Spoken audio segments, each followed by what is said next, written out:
Welcome back to the GSMC Sports Podcast. We just finished up talking some NFL Combine thoughts. We are going to be moving on now to the NBA, where we are going to touch on a handful of different specific games and storylines that came out. The first of which, of course, is LeBron James reaching the 40,000 career points mark. He did so on Saturday when the Lakers faced off against the Nuggets. We'll get into that specific game in a minute here, but LeBron just continuing to set the bar for the future all-time greats.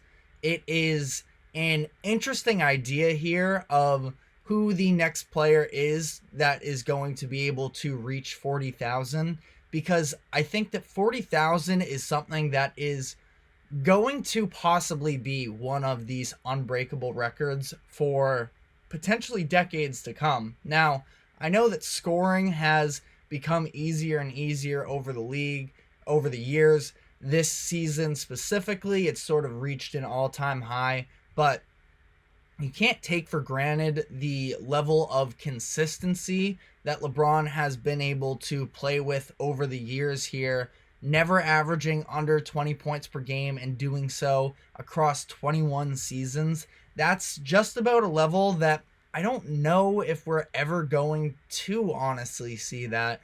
It is honestly unbelievable to fathom what that would take. And, you know, when you look at the players who are currently in the league and who could potentially be in contention for trying to reach 40,000, there's really only, to me, two names that stand out there. And I can maybe include a third as well. The two that came to mind would be Luka Doncic and Jason Tatum. They are still probably very unlikely in either of those cases. I think that there are probably people laughing at me for including Tatum in this. And, you know, I'm saying that both of these are probably unlikely. I think that the reason that Luka is unlikely is maybe because of the fact that he would be playing as long as LeBron has. I don't know if he necessarily has that interest to, you know, stay consistent all through that. Also considering the fact that in terms of consistency of actually being on the court, he already is a little bit behind the 8 ball in terms of, at least not even the 8 ball, because it's not like he's been super injury prone or anything through his career. It's more so that LeBron has just set these standards so high that it is really hard to imagine that Luka can almost make up this ground. If you look at where Tatum and Luka stand right now in terms of career points, Tatum just turned 26 yesterday. He's at 11,408. Luka turned 25 a few days ago. He's at 10,930. So Luka has at least, you know, been averaging 20 points per game since coming into the league his rookie year. When he was 19 years old, he was averaging 21 points per game, which is incredible. But I also think that with Luka, we haven't necessarily seen him, especially, again, comparing all of this to LeBron is very important, where LeBron James has taken better care of his body than pretty much any other pro athlete has, at least in my eyes, in my lifetime. And Luka has only played in more than 66 games once, and it was his rookie year. He hasn't reached over that mark since then. And I just don't know if he's going to have the care necessarily to. I think there's going to have to be a real motivation for somebody to chase this. I could see a Tatum potentially wanting to reach those heights, but he almost is off to too slow of a start, where he didn't average 20 until his third season. And I know it's just 2 years, but it's two of your younger seasons. At some point, I know that LeBron sort of disregards the whole father time argument, but he he has up to this point, and I think that it obviously becomes so much more difficult to score once you get to those later years of his career. And Tatum's got a little bit of ground that he has to make up from just 2 years of still being a good player but not being a 20 points per game scorer. The third name that I didn't include initially when I was going through the possibility, but as I think of it, Anthony Edwards is a little bit intriguing here because he does seem like someone who is extremely high motor, who is looking to play basketball as long as he can. It's his entire life. It's been reported, talked about at least, that he doesn't really enjoy drinking or anything like that quite as much. He is just all about basketball.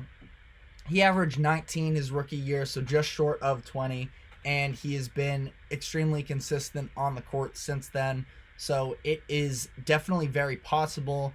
It's not very possible that he passes 40,000, but it's very possible that he could be committed to playing basketball at the highest level as long as he possibly can, as long as he remains healthy. I can see that. But again, 40,000 is just such an incredible mark that I'm not really sure, and I'm not really up for doing the math right now, because if you think about just specifically, it's scoring 2,000 points a season and doing that for 20 years. 2,000 is a very hard mark to reach in the first place. I don't have the total numbers from Anthony Edwards' first few seasons, but trying to imagine that you can project that over the next 2 decades is really crazy to me. So I don't know, this might be one that is hanging up in the record books for a very long time. But wanted to quickly touch on at least a few of the games from the weekend. The Warriors versus Celtics game yesterday, not going to spend too much time on it as it was a 50-point win, and you can't really talk about the game itself in this one. The Celtics won 140-88. It was their third 50-point win of the season. It was encouraging to see them take some of these previous matchups they've had against the Warriors, of course, dating back to the 2022 finals when the Warriors won the championship on their court. And the Warriors, in doing so, had sort of little brothered the Celtics with the mental battle in that series. Earlier this year, the Celtics suffered just about their worst loss of the year as they fell apart in the fourth quarter, allowed the Warriors to come back and beat them earlier in December. So it was a different sort of vibe than we felt from a lot of these Celtics games where they're really good, but do they have that mental edge? This seemed like a little bit of a mental edge game where they had a chip on their shoulder and they were ready to take it to the Warriors, and they did. As far as the way that this game played out, pretty insane of Steve Kerr, Draymond Green, whoever was involved in that decision to just leave, not guard Jaylen Brown around the three-point line. That was pretty wild to me. Jaylen seemed to take it personally. He knocked down 5 3-pointers in the first quarter. The Celtics ran away with it down the stretch of the first quarter through the rest of the game, to the point where the Warriors didn't play Steph, Draymond, or Clay in the second half. So this wasn't even really a game from the late in the first quarter on. For the Warriors here, just a terrible game.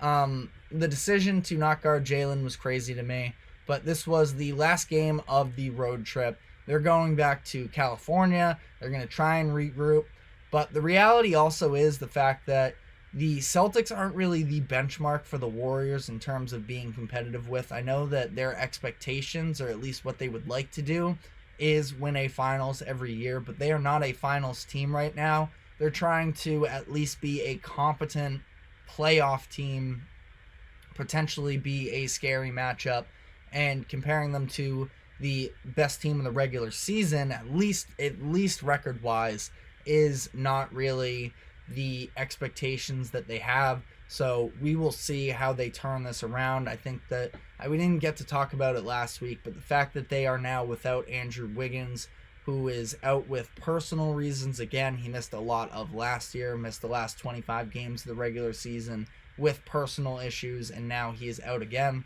Hope everything's okay with him, but that is a pretty big loss, especially considering the fact that I thought he was, after a very rough start to the year, starting to figure some things out. But the Celtics here win by 52, earn their 11th straight win, and yet the public perception around them is still questioning whether or not they can get it done in the playoffs. And I think that the team has showed a revamped personality in terms of understanding they still have things to prove. They've been on plenty of deep playoff runs now, but that doesn't mean anything in the eyes of the NBA community until you actually go out and win the finals. Fair or unfair, that is the circumstances that they're under right now, and it seems like they are sort of playing that way with a chip on their shoulder, no BS, and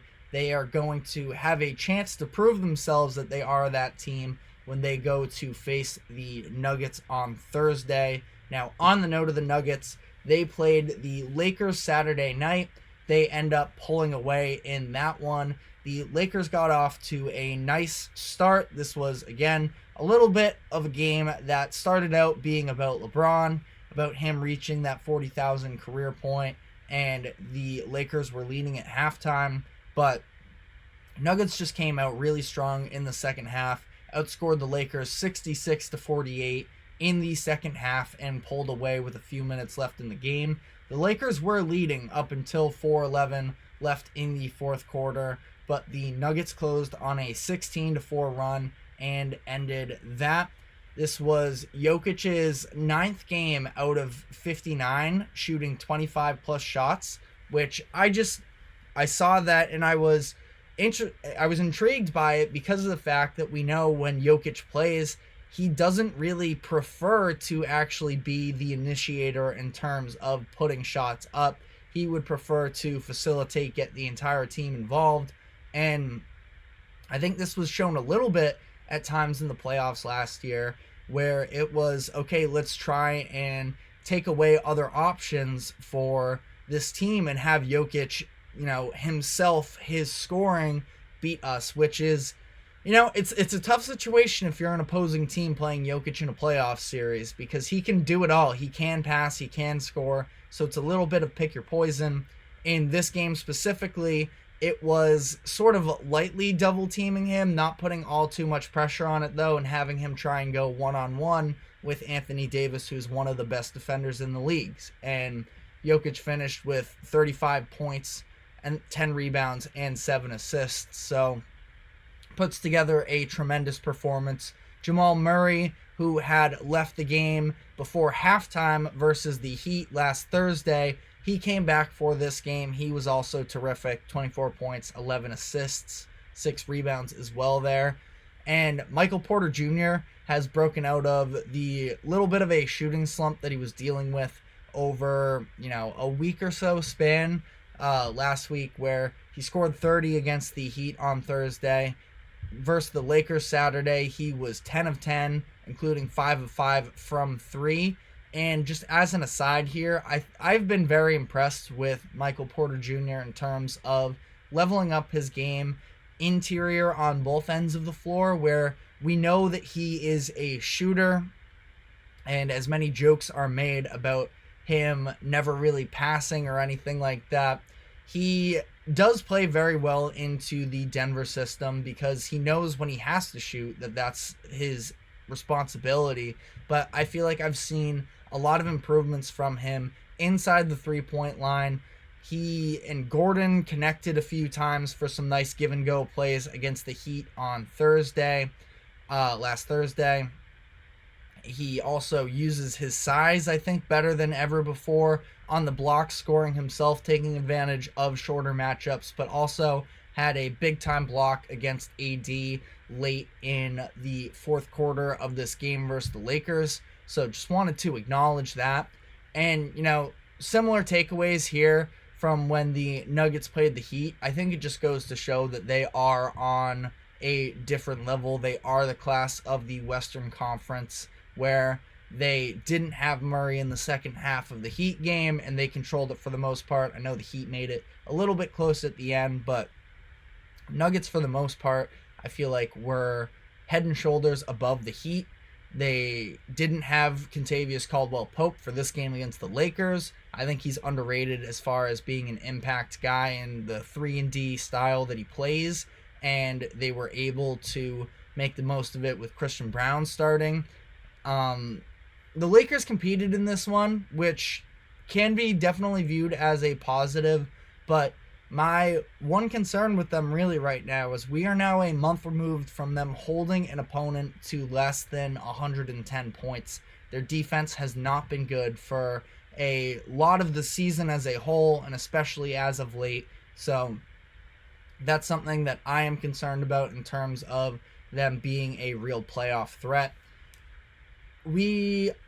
So on a different note here, I'm not going to go too in depth because I didn't even really watch most of the game, but on Friday, the Bucks held another team to under 100 points. They beat the Bulls, and they held them to under 100. This is 4 straight games they've done so, and for as much of a talk, or at least a topic of conversation, the Bucks defense was in the first half of the season, we are really seeing them make some strides. Pat Bev has actually been a pretty nice addition for them. They made the trade with Philadelphia at the deadline, and maybe it can get overstated a little bit, his impact on defense, but I do think that there is some level of him holding other guys accountable. He's going to give you 110% effort on the defensive end, so that has been a nice change for them. Final thoughts here. Timberwolves versus Clippers took place yesterday. Clippers come out on top in a defensive matchup, which I think is a positive for them because for a lot of their win streak, they're very hot. January, it was relying on elite offense. Seeing them come out in a defensive matchup here was a step in the right direction, I think. They were held under 20 points in 2 different quarters, and yet they pull this one out 89-88. I don't know the stats, but I feel like this has to be the first game this season where both teams were held under 90 points. Both of them shot under 40% from the field, and this felt like a game that the Clippers needed, where they had lost to the Timberwolves in both of their matchups earlier this year. In February, they were 1-5 versus top 10 teams in the Western Conference, and this was a little bit of a get-right game for them in terms of showing that they can compete with the best in the conference for as good as they have been as a regular season team this year. So that is all we have for the weekend recap. We are going to be taking a break here, and when we come back on the other end, we're going to talk some MVP, and we are going to specifically look at Luka Doncic. So stick with us. We will be right back.